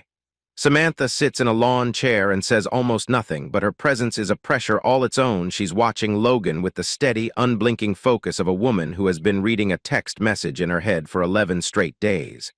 At 4:30 it happens, the small thing. The tiny gesture that seals everything. Kyle is carrying a plate of sliced tri-tip to the table. Ashley is standing near the gate, talking to Logan about something, and Logan, without thinking, without checking, out of pure habit, puts his hand on the small of Ashley's back. Not a pat, not a casual touch between friends. His hand slides to the curve of her lower back, fingers spread, palm flat. Possessive, intimate, the kind of touch that says mine. Ashley doesn't flinch. She leans into it, a quarter inch, maybe less, but Kyle sees it. Samantha sees it too. From her lawn chair, beer in hand, eyes locked on her husband's hand on another woman's back. She doesn't move, she doesn't speak. But Kyle sees her jaw tighten. He sees her grip on the beer can bend the aluminum. Kyle sets the plate down. He wipes his hands on a rag. He walks into the house, goes to the bedroom closet, and retrieves the thick red folder he assembled 3 nights ago. DNA results, bank statements, screenshots printed on cheap paper from the library. The casino parking stub now sealed in a Ziploc bag. Everything. He holds the folder in both hands. His heart is hammering. His mouth is dry. He is not James Bond. He is not a man who does this kind of thing. He's an HVAC tech from San Pedro who fixes broken air conditioners for people who don't remember his name. But today, right now in this backyard, he's going to blow it all up. He walks outside. The sun is in his eyes. The grill is smoking. The flies are buzzing. Ashley is laughing at something. Logan is checking his phone. Samantha is watching everything. Kyle picks up a fork from the table and taps it against his beer bottle. The sound is thin, tinny, pathetic, nothing like the dramatic glass clink in movies. It takes 3 taps before anyone looks up. "Hey," he says. His voice cracks. He clears his throat. "I want to make a toast." Everybody's looking at him now. 4 faces, 4 different expressions. Ashley confused, a little annoyed. Logan, polite smile, already planning his exit. Samantha still, watchful, that beer can dented in her grip. And Kyle's standing at the head of a folding table in a dead backyard with a fork in one hand and a red folder in the other, feeling like a man about to jump off a building and hoping there's a net somewhere below.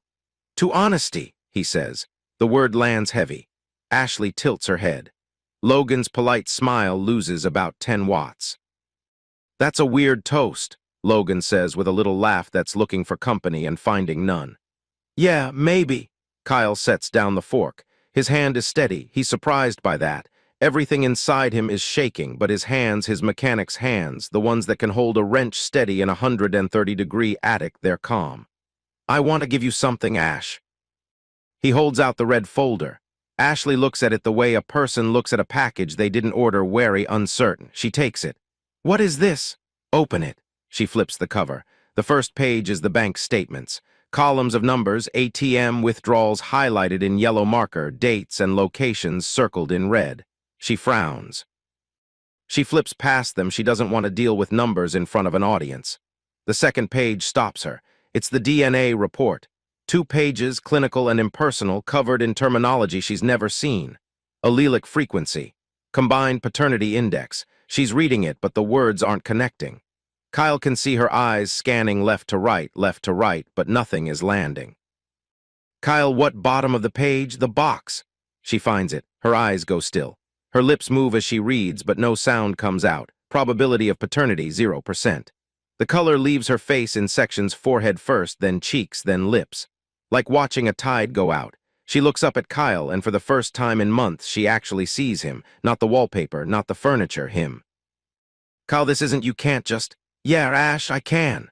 Logan has been watching from 3 feet away, beer in hand, trying to read the situation the way he reads a room before a sales pitch. He leans in instinct, curiosity, and his eyes catch the number. 0%. The beer goes down the wrong pipe. He coughs not a polite cough, a full, choking, liquid in the lungs hack. Beer foam sprays from his mouth. He doubles over, slapping his own chest, eyes watering, face turning red. Nobody helps him. Kyle watches him choke. Ashley watches him choke.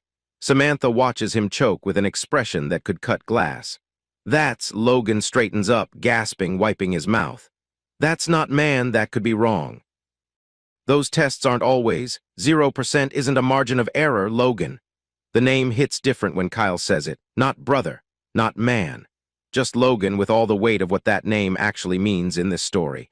Ashley sets the folder on the table. Her hands are trembling. She looks at Kyle, then at Logan, then back at Kyle. The calculation is happening again. Kyle can see it, the frantic arithmetic of a person trying to figure out which lie might still work.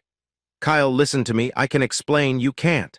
If you would just..." "The money is gone, Ash." Silence. Even the flies seem to pause. "What do you mean, gone?" Ashley whispers. "I mean the truck money, the 16,000. It's not in the bank. It's not in the house. It's gone. I spent it on this." He taps the red folder. "And a lawyer, and you're going to need one too." Ashley's mouth opens, closes, opens again. She looks like a fish that's been pulled out of water and is just now realizing it can't breathe. "Ask him where the rest went." Kyle points at Logan, not dramatically. Just a finger extended, aimed at the man in the linen shirt who's still wiping beer foam off his chin. "Ask him about the Commerce Casino. Ask him about the bookie. Ask him where your foreclosure money actually went." "Kyle, you don't understand the situation," Logan starts. "I understand it fine. You're a gambling addict who got my wife hooked. You burned through your money, then you burned through mine. And when the well ran dry, you..." Kyle stops. He was going to say something about the baby, about using the pregnancy as a cash grab, but the words taste like poison and he doesn't want them in his mouth. "You know what you did." Samantha stands up. She's been quiet this entire time. A ghost in lavender scrubs, sitting in a lawn chair, holding a dented beer can. But now she stands and the motion draws every eye in the yard. "Give me that." She doesn't ask. She doesn't say please. She walks to the table, picks up the DNA report and reads it. She reads it faster than Ashley did. She's a nurse. She understands lab results. She flips to the bank statements. Her eyes track the highlighted withdrawals. Commerce Casino, Commerce Casino, Commerce Casino, Gardena, Commerce Casino. She looks at Logan. "Sam, shut up. If you would let me..." "I said shut up, Logan." Her voice doesn't rise, it drops. That's worse. Kyle recognizes it, the same cold register his own voice dropped into when he sat in the garage and organized his tools. The frequency of someone who just passed through anger and arrived somewhere on the other side. 12 years, Samantha says. She's not talking to anyone in particular. She's talking to the air. 12 years I've worked doubles so you could build your business. 12 years of coming home to an empty house because you were what? At the casino with her. It wasn't like that. How much? Sam, how much? Logan's mouth works. No sound comes out. His eyes flick to Ashley, a reflex, looking for his co-conspirator, looking for backup, but Ashley is staring at the table like it contains the answer to a question she never wanted asked. Tell her, Kyle says quietly, or I will. I've got the statements. Logan runs his hand through his hair. His linen shirt is soaked through now the heat, the adrenaline, the slow-motion collapse of every lie he's built. He looks 10 years older than he did an hour ago. About 60 over the last year and a half. $60,000, Samantha repeats. Some of it was investments. The market was, you lost $60,000 gambling and you used this girl, she gestures at Ashley without looking at her, to steal from her husband to cover it. That's an oversimplification. Samantha throws the beer can. It hits Logan in the chest, spraying warm liquid across his shirt. He flinches. A grown man in an expensive shirt, flinching from a half-empty beer can thrown by a woman who weighs 130 pounds after a 12-hour shift. Ashley hasn't moved. She's standing at the table, one hand on the red folder, the other on her belly. Her face has gone through the full spectrum: shock, fear, calculation, and now something Kyle didn't expect: exhaustion. Pure, bone-deep exhaustion. The face of someone who has been running a con that stopped being fun a long time ago and was just waiting for someone to make it stop. He made me do it, she says. Kyle blinks. He expected denial. He expected tears. He expected a performance. But this simple, pathetic deflection, this pointing at the other sinking ship as if that would keep hers afloat, this is somehow worse. Nobody made you do anything, Ash. You don't know what he's like. The debt, the people who were threatening us. Kyle, I was scared. I didn't know what else to. You could have told me. You would have left. I'm leaving now. The words come out clean, no tremor, no hesitation. Kyle feels them leave his body the way you feel a splinter slide out of skin, a bright, sharp sting, and then relief. Ashley's face crumples. She turns to Logan. Tell him you pushed me into this. Tell him about the guy who came to the house when he was at work. Tell him, don't drag me into your Logan starts. You are this. This is you. They're turning on each other. Kyle watches it happen with a strange, distant fascination, like watching two gears grind against each other after you've pulled the housing apart. The machine is eating itself. Samantha picks up the red folder. She tucks it under her arm. She looks at Kyle, and for a moment something passes between them, not friendship, not warmth. Just recognition, two people who were on the outside of the same lie, now standing on the inside of the same truth. Thank you, Samantha says, two words delivered flat, no emotion. Then she walks toward the gate. Sam, wait, Logan reaches for her arm. Don't touch me. We can talk about, I'm going home, I'm changing the locks, and Monday morning I'm calling a lawyer. She stops at the gate and looks back. $60,000, Logan, that was my overtime, that was my holidays, that was 3 Christmases I worked so we could save. She pauses. I hope she was worth it. She leaves. The gate swings shut behind her. The Honda starts. It pulls away. The backyard is quiet. Logan stands in the middle of the patio with beer staining his shirt and his hands hanging at his sides. Ashley stands at the table with her fingers white-knuckled on the folder. Kyle stands at the grill where the tri-tip has gone cold and the charcoal has turned to ash. The flies are still buzzing. They never stopped. They don't care about any of this. Kyle reaches over and closes the grill lid. The metallic clang rings across the yard like a period at the end of a sentence. I filed a paternity challenge on Tuesday, he says, and his voice is quiet, almost conversational.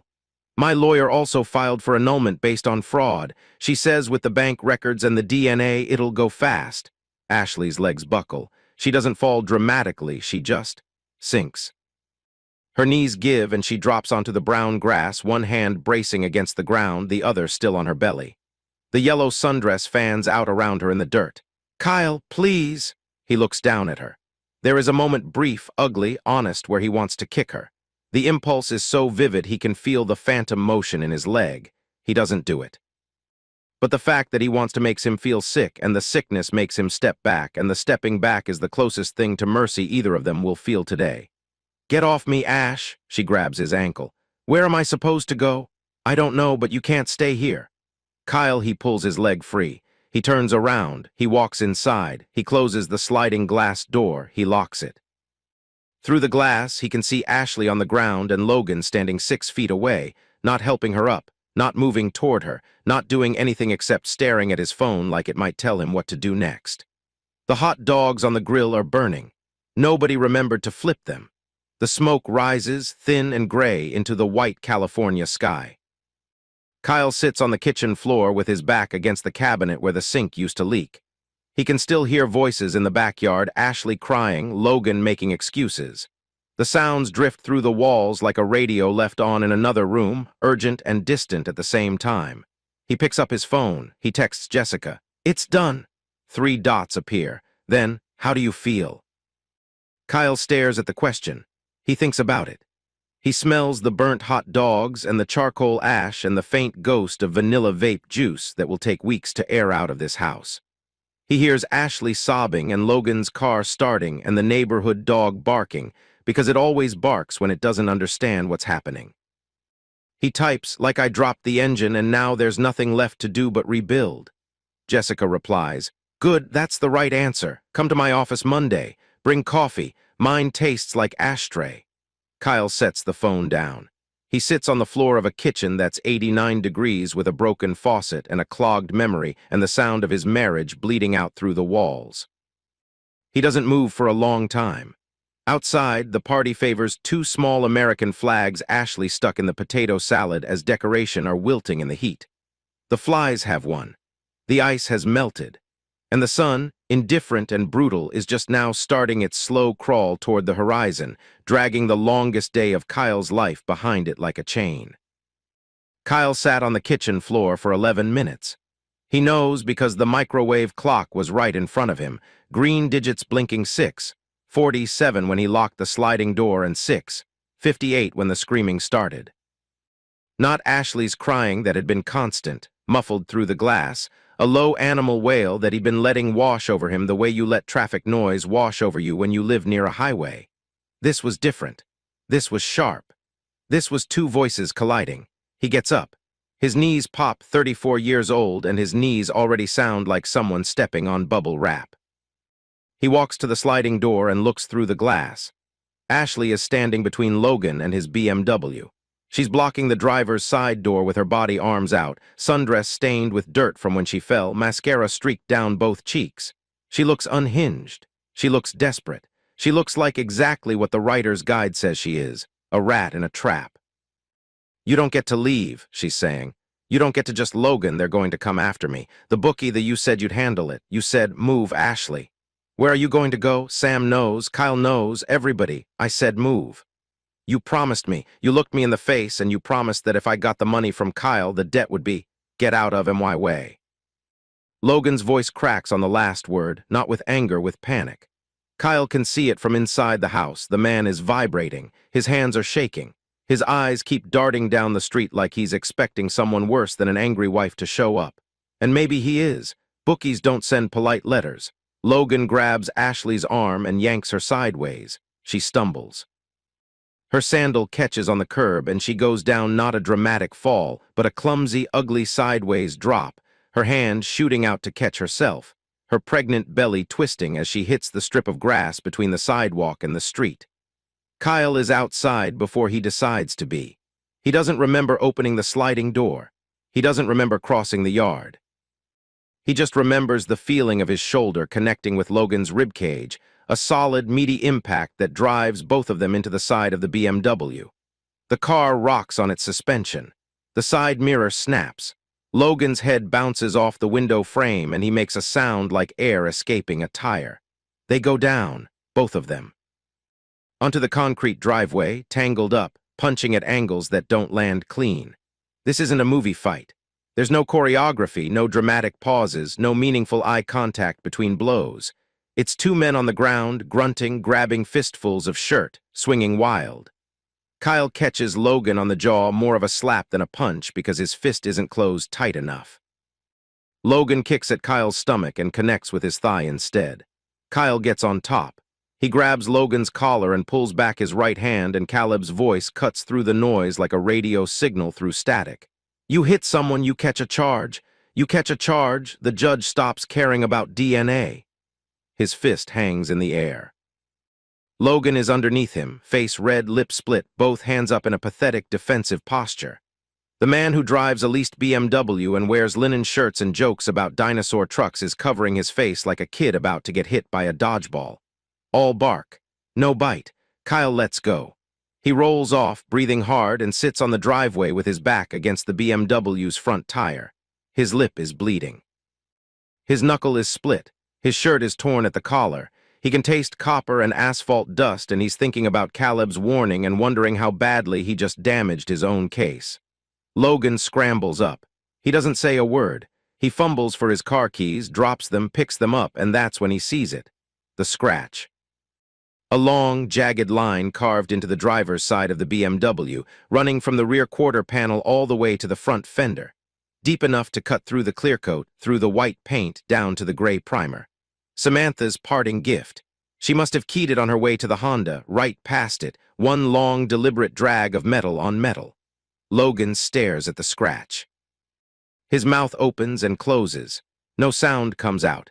He looks like a man watching his house burn from across the street, too far away to save anything, close enough to feel the heat. He gets in the car. He drives away.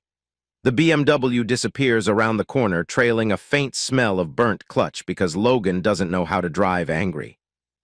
He rides the brake and the gas at the same time, which is probably a metaphor for how he's lived his entire life.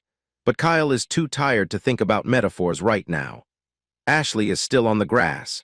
She's sitting up, holding her belly, crying in that exhausted, empty way that comes after the real crying is finished and the body is just going through the motions.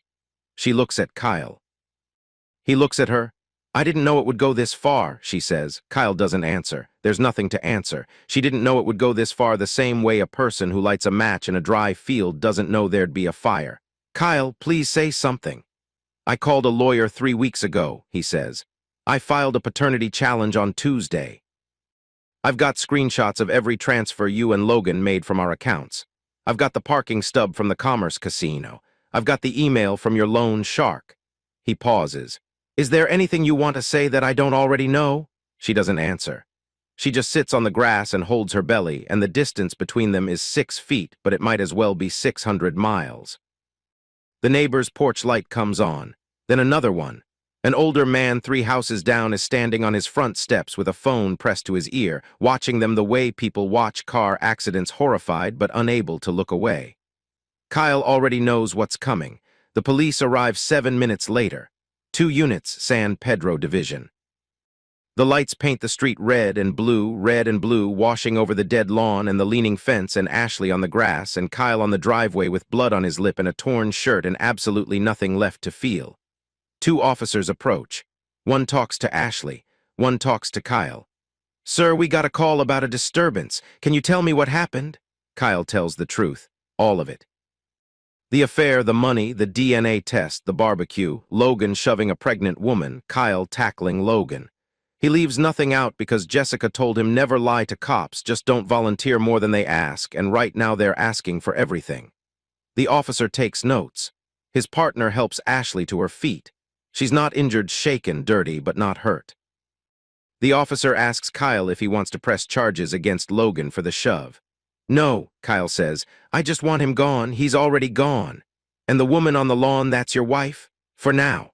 The officers talk between themselves. They talk to the neighbor who called. They take down Logan's name and plate number. Eventually, the older officer comes back to Kyle. Nobody's pressing charges tonight, but sir, you put your hands on someone. That's technically battery, regardless of what he did first. If he decides to file, I understand. I'd recommend you 2 separate for the evening. Is there somewhere you can go? Yeah, Kyle says, there's somewhere. The police leave. The lights stop spinning. The street goes dark again except for the neighbor's porch light, which stays on the old man still watching, still holding his phone, still not sure the show is over. Ashley stands in the driveway. Kyle sits on the curb. The burnt hot dogs are still smoking on the grill in the backyard. The potato salad has been sitting in the sun for 3 hours and probably has enough bacteria to qualify as a biological weapon. The two little American flags Ashley stuck in it as decoration have wilted and fallen over. The ice in the cooler melted a long time ago. Ashley walks toward Kyle. She stops 3 feet away. "Where will you go?" "Doesn't matter. When are you coming back?" He looks up at her. The streetlight catches her face, the smeared makeup, the red eyes, the cracked lips. She looks older than 29. She looks like someone who just ran out of road. "I'm not." She stands there for a moment, then she turns and walks inside. The screen door bangs shut behind her. The sound echoes down the empty street. Kyle sits on the curb. He touches his split lip. His knuckles are swelling. Somewhere behind the house, a dog is barking. Somewhere down the block, a television is playing. Somewhere in the harbor, a ship horn sounds long, low, and lonely. He pulls out his phone.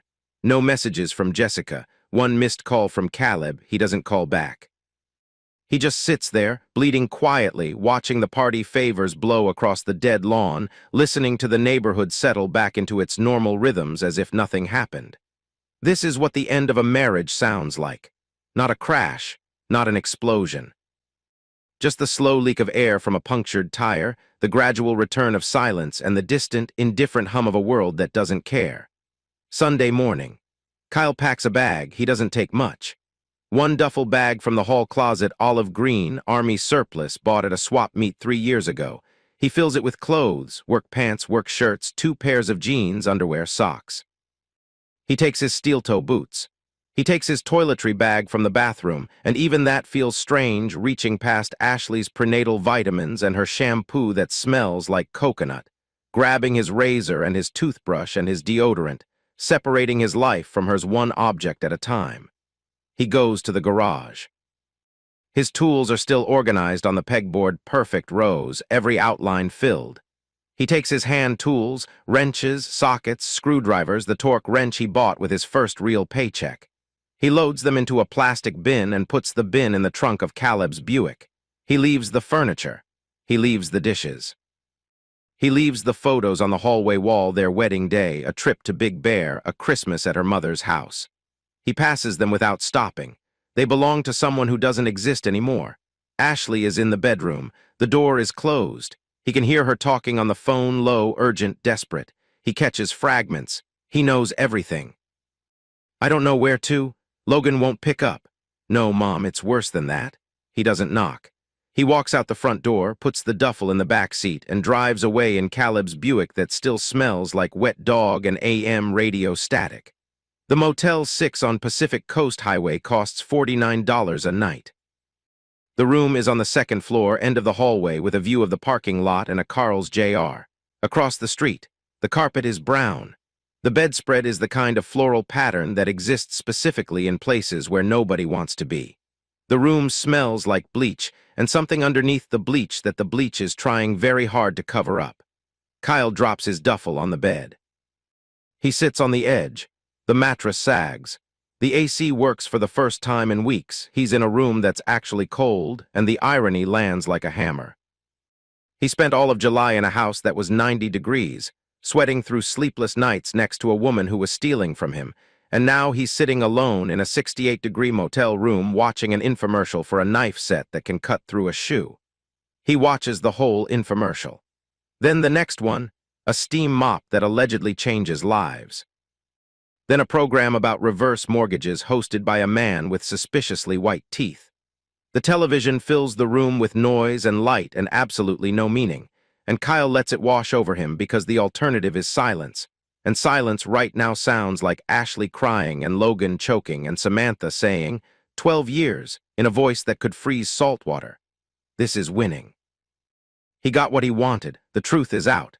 The legal wheels are turning. Ashley is exposed. Logan is exposed. Kyle is free, or will be once the paperwork catches up to reality. It doesn't feel like winning. It feels like having surgery without anesthesia and being told the operation was a success while you're still bleeding on the table. He falls asleep around 3 a.m. with the TV still on. He dreams about the truck. He's under it, reaching for the stripped bolt, and it's not stripped anymore. It turns smooth and clean and tightens perfectly. Then the truck starts driving with him still underneath, and he's being dragged, and he can't let go of the wrench because it's the only thing that makes sense. He wakes up at 7. His lip is scabbed. His knuckles have turned a deep purple. Monday morning, he goes to work. He tells nobody what happened. He crawls through an attic in Torrance, runs refrigerant lines for a commercial unit in Carson, eats lunch in his borrowed car in a parking lot. A normal day. The most normal day he's had in weeks, and the normalcy feels like wearing someone else's clothes, technically functional, but nothing fits right. Tuesday afternoon. Jessica calls. "Where are you?" "Working. I'm on a roof in Wilmington." "Get somewhere you can talk." He climbs down the ladder. He sits in the shade of the building next to a dumpster. It smells like fish and standing water. Not exactly a war room, but it'll do. "I've got news," Jessica says. He can hear her lighting a cigarette through the phone, the click of the lighter, the first exhale. "Your friend Logan is in deeper than we thought." "How deep?" Mariana trenched deep. "Samantha called me yesterday. She found my number through the doesn't matter how. She's been going through Logan's records. Turns out Mr. Commercial Real Estate has been dipping into his company's escrow accounts to feed the casino habit." Kyle closes his eyes. "How much?" "North of 100,000 over the last 2 years. His firm hasn't caught it yet, but they will. Samantha is deciding whether to report it herself or let his employer find it. Either way, he's looking at embezzlement charges, felony level. And Ashley. She's on 7 of the wire transfers as a recipient. Small amounts, 200 here, 500 there, but it's enough to name her as an accomplice. At minimum, it's evidence of conspiracy to defraud." Kyle leans his head back against the wall. A seagull lands on the dumpster and stares at him with the blank, judgmental expression that seagulls have perfected. "What does this mean for my case?" "It means your annulment just got a whole lot easier. Fraud is fraud, and now there's a criminal paper trail to back it up. The judge isn't going to look at a man whose wife conspired with her lover to embezzle money and gamble it away, and then decide that man should pay child support for a kid that isn't his. You're clean, Kyle. And the thing at the barbecue, the fight." A pause. He hears her exhale smoke. Logan hasn't filed anything, and he won't, because the second he walks into a police station, someone's going to start looking at his finances. He's got bigger problems than a bruised jaw. "So I'm clear. You're clear to move forward. Come by Thursday. Bring the retainer balance. I know you're broke, but the court filing costs what it costs." "I'll be there." She hangs up. Kyle sits by the dumpster for a while. The seagull leaves. He goes back to the roof and finishes the job Wednesday night. The motel room.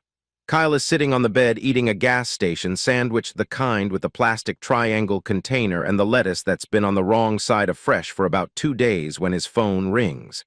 Ashley. He almost doesn't answer.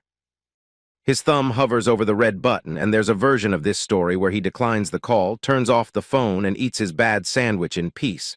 But something makes him pick up. Not love, not guilt. Maybe just the need to hear the shape of the damage. "Kyle." Her voice is small, stripped of performance. No sobs, no hysteria, no manufactured panic. Just a voice that sounds like it's been crying for 3 days straight and has nothing left. "Yeah. I've been calling Logan. He changed his number. I think he blocked me on everything. His wife answered his house phone yesterday and told me if I called again she'd file a restraining order." Kyle says nothing. "My mom won't take me in. She said I made my bed. That's what she said, Kyle." Her pregnant daughter calls her and she says, "I made my bed." "What do you want me to do about it, Ash?" "I have nowhere to go. The electric got shut off yesterday. I don't have money for the mortgage. I'm sitting in the dark in a house with no power and no, call Logan." "I just told you then call the bookie, call the casino. Call whoever you've been giving my money to for the last year and ask them to cover your bills." Silence. He can hear her breathing, quick and shallow like she's trying not to cry.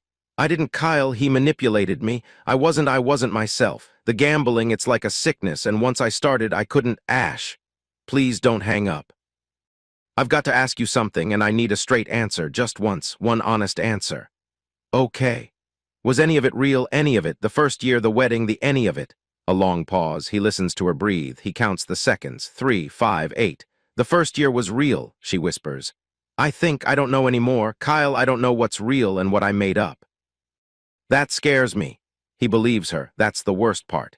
He believes that she doesn't know, and the not knowing is maybe the most honest thing she's ever said to him, and it doesn't change a single thing. "I'm sorry this happened to you," he says, and he means it not the sympathy of a husband, but the detached compassion of a stranger watching someone drown from a pier. "But I was the safety net, Ash. I was the guy who paid the bills and fixed the things and never asked questions, and I'm not that guy anymore. So what am I supposed to do? I don't know, but you're going to figure it out without me." He hangs up. He sets the phone on the nightstand. He stares at the ceiling for a long time. The motel AC hums. The parking lot outside is quiet except for a car alarm that triggers once, blips, and stops. He picks up the gas station sandwich. He takes a bite. The bread is stale and the meat tastes like nothing. He eats it anyway because you have to eat, and sometimes that's all surviving is chewing through something awful because the alternative is going hungry. He watches another infomercial. A vacuum cleaner this time. The woman demonstrating it is extremely happy about pet hair. Kyle watches her vacuum a couch for 7 minutes and feels, for the first time since the garage, absolutely nothing. The hollowness should scare him. It doesn't. It feels like a room that's been cleared of furniture. Empty but clean. Ready for whatever comes next, even if what comes next is just more empty. 4 months later, October. The baby is born on a Tuesday. Kyle knows because Jessica tells him, not because anyone calls from the hospital. It's a girl, 7 pounds, and Kyle receives this information the way you receive news about a stranger's child, a polite acknowledgement that something happened to someone somewhere, and it has nothing to do with you. He's on a roof when Jessica calls. A dental office in Torrance, replacing a condenser unit that's been leaking refrigerant for 6 months. His hands are dirty. They're always dirty. His wrist is bare where his grandfather's watch used to sit a tan line that faded weeks ago, leaving nothing but skin. "Baby's here," Jessica says. "Now the clock starts on the paternity hearing, Judge Whitfield, next month. Is he fair? He's efficient, which is better. Fair takes time, efficient takes evidence, and we've got plenty." The courthouse is on Ocean Boulevard in Long Beach. Kyle has driven past it 1,000 times on his way to job sites and never once imagined he'd walk inside. The building is institutional beige, the kind of color that exists to make nobody feel anything. The hallways smell like floor polish and old paper and something else, dust maybe. The particular dust of a place where thousands of marriages have come to be recorded and thousands more have come to die. Kyle wears the nicest clothes he owns. Dark jeans, a button-down shirt he bought at Target the day before, black boots that he cleaned with a rag and saddle soap. He still looks like what he is, a man who works with his hands. There's a callus on his right palm that won't go away, and a scar on his left thumb from the bracket that started this whole story, back in the garage, back when his biggest problem was a stripped bolt on a truck he no longer owned. Jessica meets him in the lobby. She's wearing a blazer that doesn't quite match her pants and carrying a leather briefcase that's held together with electrical tape on one handle. She smells like menthol cigarettes. She always smells like menthol cigarettes. "You ready?" "No." "Good. Honest answer. Let's go." The courtroom is small. Not the grand, wood-paneled cathedral you see on television, just a room with fluorescent lights and plastic chairs, and a judge's bench that looks like it was ordered from a government catalog. The American flag in the corner is slightly crooked. The clock on the wall is 2 minutes fast. Ashley is already there. Kyle almost doesn't recognize her. The last time he saw her was the barbecue yellow sundress, makeup, performing the role of wife. The woman sitting at the respondent's table looks like someone who lost a long fight with the last 4 months. Her hair is unwashed, pulled back in a rubber band, and the roots are showing, not blonde, not brown, but a tired gray that has no business being on a 29-year-old. She's wearing clothes that don't fit, a blouse that's too big in the shoulders, and a skirt that's wrinkled. She's thin, too thin for a woman who gave birth 3 weeks ago. She has a lawyer. A public defender, young, overwhelmed, holding a file that's clearly too thin. He looks like he graduated law school last Thursday. Kyle sits down. He stares straight ahead. The fluorescent lights buzz. The hearing takes 47 minutes. Jessica presents the DNA results, 0%. She presents the bank statements showing the systematic transfers to gambling accounts. She presents screenshots of text messages between Ashley and Logan discussing the movement of funds. She presents the Commerce Casino parking stubs. She presents a statement from Samantha notarized, 5 pages detailing Logan's gambling addiction, his use of company escrow funds, and his relationship with Ashley. Ashley's lawyer objects twice. Both times, the objections are overruled. The judge asks Ashley if she disputes the paternity results. She doesn't look up. "No, Your Honor." "And do you dispute that the marriage was entered into under fraudulent pretenses, specifically regarding the paternity of the child and the misrepresentation of financial circumstances?" Ashley's lawyer leans over and whispers something. Ashley nods. "No, Your Honor." The judge writes something. The pen scratches against paper. The fluorescent light buzzes. The clock ticks. Kyle stares at the crooked flag and thinks about how someone should straighten it, but nobody ever will because nobody notices things like that in a place where people come to end things. "The court grants the petition for annulment on the grounds of fraud," the judge says. He says it the way a man says pass the salt, routine, mechanical, devoid of ceremony. The petitioner is absolved of all parental obligations regarding the minor child. The respondent is directed to amend the birth certificate accordingly. That's it. No gavel. No dramatic pronouncement. Just a man in a robe reading words from a form, and somewhere in those words, 18 years of child support for a child that isn't his evaporates like water on a hot engine block. Jessica pats his arm. "It's done." Kyle nods. He doesn't feel victorious. He doesn't feel relieved. He feels like a man who just had a tumor removed, grateful it's out, aware of the scar, knowing the recovery will take longer than the surgery. They file out. The hallway is long, lit by the same fluorescent lights, lined with the same plastic chairs. A woman is crying near the water fountain. A man in a suit is talking into his phone in rapid Spanish. A child is running down the hall while his mother chases him.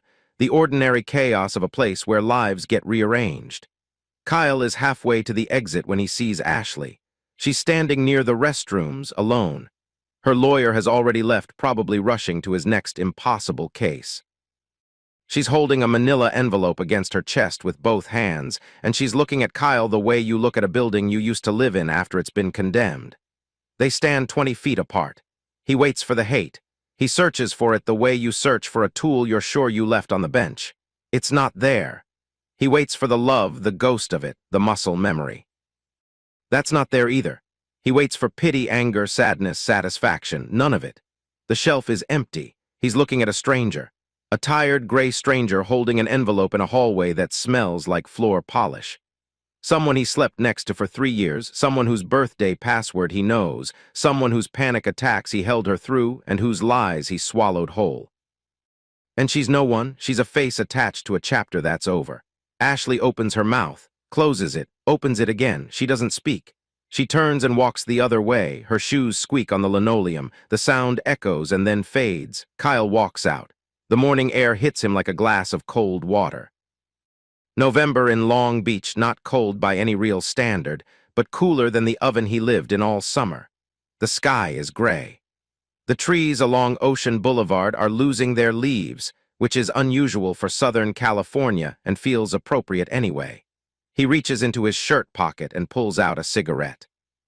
He bummed it from a guy on a rooftop job last week and has been carrying it the same way he carried the last one, like a small promise to himself that there would be a moment worth marking. He lights it. The smoke fills his lungs. It tastes terrible, dry and bitter and chemical, nothing like the romantic version of smoking that exists in movies. He coughs. He takes another drag. It's still terrible. He smokes it anyway, standing on the courthouse steps, watching traffic flow down Ocean Boulevard, watching people walk past who have no idea that a man's marriage just ended 40 feet above their heads. The cigarette burns down to the filter. He drops it. He grinds it out with his boot. Then he walks to Caleb's Buick, gets in, and sits there for a while with his hands on the steering wheel, going nowhere, listening to the engine idle and the AM radio play something old and scratchy that he doesn't recognize but doesn't turn off. Jessica texts, "Celebratory drink?" Kyle texts back, "Rain check, got somewhere to be." He puts the car in gear.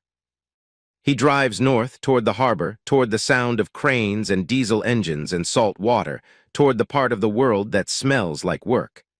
Kyle starts looking for the truck in December. He doesn't know why now.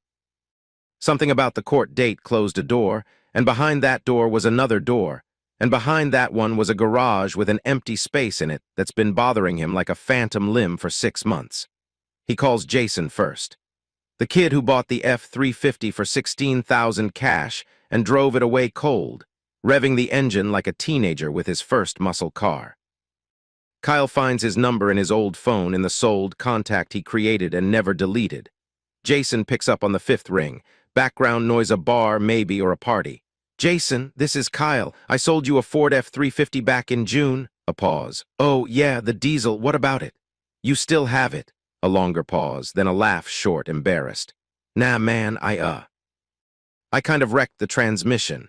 You wrecked? I was towing my buddy's boat, and I didn't know you're not supposed to anyway. It grenaded on the 405 near Inglewood. I had it towed to a yard. Couldn't afford the rebuild. Kyle's hand tightens on the phone. He closes his eyes and sees it. The 7.3-liter Power Stroke, 187,000 miles of perfectly maintained mechanical life, killed by a 22-year-old who didn't know you can't tow a heavy load in overdrive. It's so stupid it almost circles back around to funny. Which yard? Gutierrez Auto Salvage? Something like that, down in Wilmington, off Alameda. Thanks, Jason. Hey, is everything cool? You're not mad, right? I mean, I bought it fair and I'm not mad. He is a little, but not at Jason. At the universe, maybe. At the general principle that good things end up in the hands of people who don't know what they have. Take care. He drives to Wilmington on a Saturday morning. Gutierrez Auto Salvage sits on a half-acre lot behind a chain-link fence topped with razor wire. The yard is a graveyard of metal crushed sedans, stacked 3 high pickup trucks with their hoods open like screaming mouths. A school bus with no wheels sitting on cinder blocks for reasons nobody can explain. The man at the gate is short, sunburned, wearing a Dodgers cap and drinking coffee from a styrofoam cup. Help you? Looking for a truck. 2002 Ford F-350 white 7.3 diesel should have come in a few months ago. The man squints. The Power Stroke? Yeah, she's in the back row. Transmission's junk. Kid who brought her in said he wanted it fixed, then never came back. He sips his coffee. They never come back. Can I see it? Row 7, past the Buicks. Kyle walks through the yard. The ground is dirt and oil and crushed gravel. The air smells like rust and brake fluid and the particular metallic tang of metal decomposing in the sun. He passes Toyotas and Fords and Chevys in various stages of decay, each one somebody's vehicle, somebody's daily driver, somebody's thing they thought they'd have forever. He finds it in the back corner, row 7 between a gutted Suburban and a Honda Civic that's been stripped to the frame. The F-350 looks worse than he imagined. The front bumper is bent. The driver's side mirror is missing. There's a dent in the bed rail that wasn't there before, and the tailgate is held shut with baling wire. The paint, which was never great, has oxidized to a chalky ghost of its original white. The tires are flat. The windshield has a crack that runs from the bottom left to the top right, splitting the world in two when you look through it. Kyle walks around the truck slowly. He runs his hand along the fender. The metal is warm from the December sun, weak, thin warmth, nothing like the punishing July heat that defined the worst summer of his life. He opens the driver's door. The hinges creak. The interior smells like dust and old vinyl and something faintly chemical, Jason's air freshener, still hanging from the mirror. A little cardboard tree, faded from green to yellow. He sits in the driver's seat. The springs groan. The steering wheel is cracked in the same place it was cracked when he sold it. The seat is adjusted wrong, pushed too far back for Kyle's frame. Jason was taller. Kyle moves it forward, and the familiar click of the seat track is so specific, so exactly right, that something catches in his throat. He sits there for 10 minutes. He doesn't start the engine because the engine won't start. The transmission is scattered across the bell housing like shrapnel. But he holds the steering wheel. He looks through the cracked windshield at the row of dead cars in front of him. He breathes in the dust and the vinyl and the ghost of Rotella T6 that lives in the metal itself. Then he gets out, walks to the gate, and talks to the man in the Dodgers cap. How much? For the Power Stroke? She's scrap. Transmission's toast. Most guys would just pull the engine and the whole truck. How much?